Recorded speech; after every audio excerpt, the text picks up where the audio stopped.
Hello, I'm Dr. Shefali Karkhanis. I'm a practicing diabetes specialist in Thane, Mumbai. Today I'm going to talk about a different topic called gestational diabetes. What is gestational diabetes? Is diabetes when it's diagnosed first during the pregnancy. It is called as gestational diabetes. This can occur all throughout the 9 months of pregnancy. It does not mean that it will last forever. In 90% of the patients, after the delivery of the child, the diabetes also disappears. However, there are a few patients who will continue to have diabetes even after delivery of the child. Why does it occur? Of course, it's an interplay of hormones. The pregnant womb is like a firecracker, it's an atom bomb of hormones. So there are a lot of hormones which are released in the mother's body during the pregnancy. This increases the need for insulin from the mother, and when this demand is not met, that is when you develop gestational diabetes. 90% of the times after the delivery, these pregnancy hormones come back to normal, and so does your diabetes.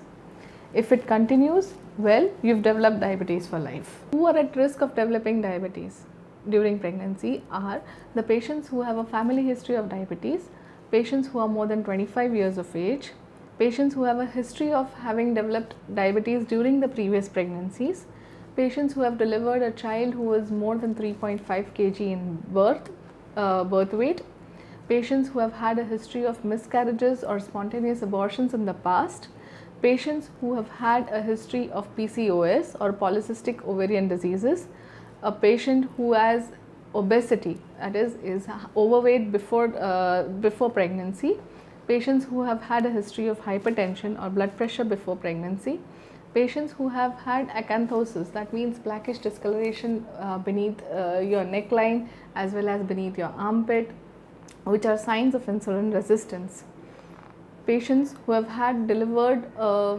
child with malformations or with some kind of abnormalities. All of these patients are at high risk of developing diabetes. So are they the only people who should be screened? No. Every pregnant lady must undergo a screening for diabetes at the time when you're diagnosed with pregnancy. So the day you come to know the good news about being pregnant, you must test for diabetes to make sure that your pregnancy is healthy all throughout. It's a very easy test. You have to, the obstetrician at the time of the first visit will give you a glucose load, and 1 hour later there is a blood sample which is collected. This is called a spot test for diabetes. Now if this is positive, then you have to undergo a little elaborate test called oral glucose tolerance test, wherein you go on a fasting stomach, they collect the blood sample, another glucose load is given, and periodically samples are collected. Any one of the sugars which, if they are high, you are diagnosed with having gestational diabetes and you will need treatment immediately. There is another test called HbA1c. HbA1c will give you an average of the last 2 to 3 months, and if this is positive, then again you are diabetic. During the pregnancy, you will have to have immediate treatment and will have to continue treatment probably throughout the pregnancy. HbA1c is a very important factor because the higher the HbA1c, the more is the risk for you to develop complications as well as your child to develop problems.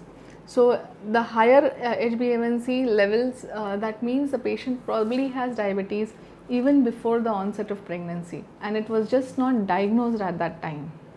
So uncontrolled hyperglycemia is associated with a higher rate of miscarriages, a higher complications in mother, and higher congenital anomalies in the baby.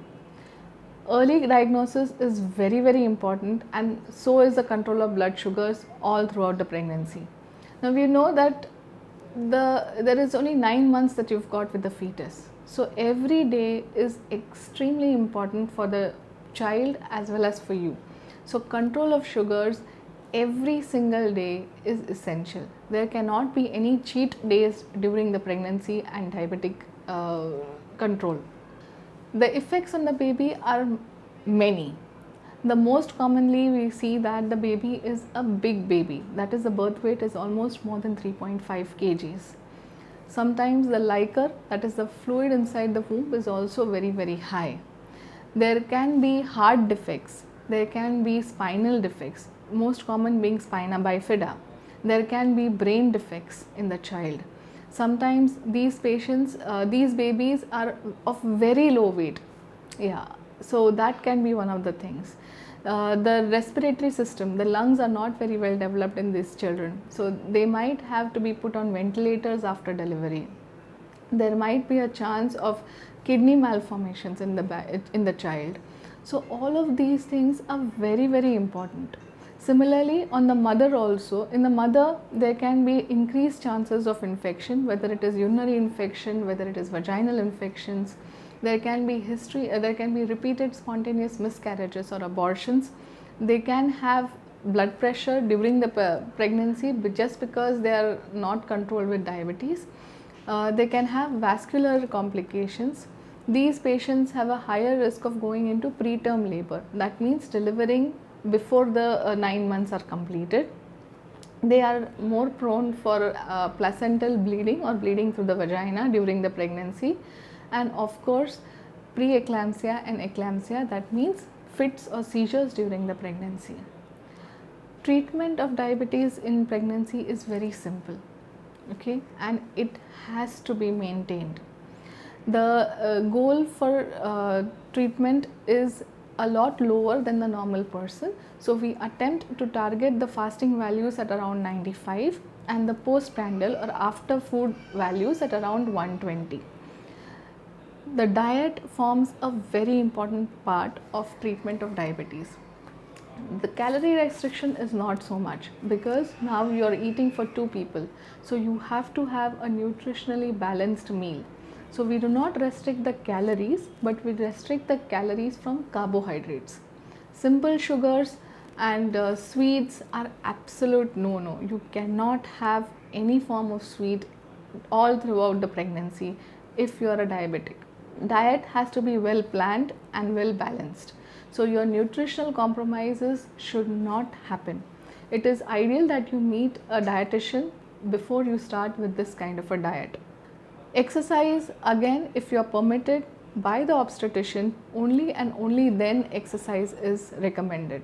I generally recommend my patients simple walking, half an hour 2 times a day, or yoga under the guidance of experts. But again, this has to be done only and only if your obstetrician agrees to that fact. Coming to the medications, oral hypoglycemic agents are not deemed safe for use during pregnancy, except for metformin, which can be used in the earlier half. Insulin is the drug of choice for pregnancy.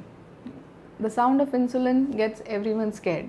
There will be 100 other people who will come and tell you that this means that you're in the last stage of diabetes, or this means you'll get addicted to the insulin, etc., etc., etc. This is not the case. Insulin is very safe to be given in diabetes because it not only promotes healing, but it also is very good for control of sugars. Only thing is, it is an injectable. So yes, you have to inject yourself once a day, maybe twice a day, maybe 3 times a day, depending upon how your sugar levels vary. Always remember that the requirement of insulin will increase as the pregnancy grows. So as your child is becoming bigger, your hormones are getting haywire, and your insulin levels also will keep on increasing. So there is nothing wrong with that.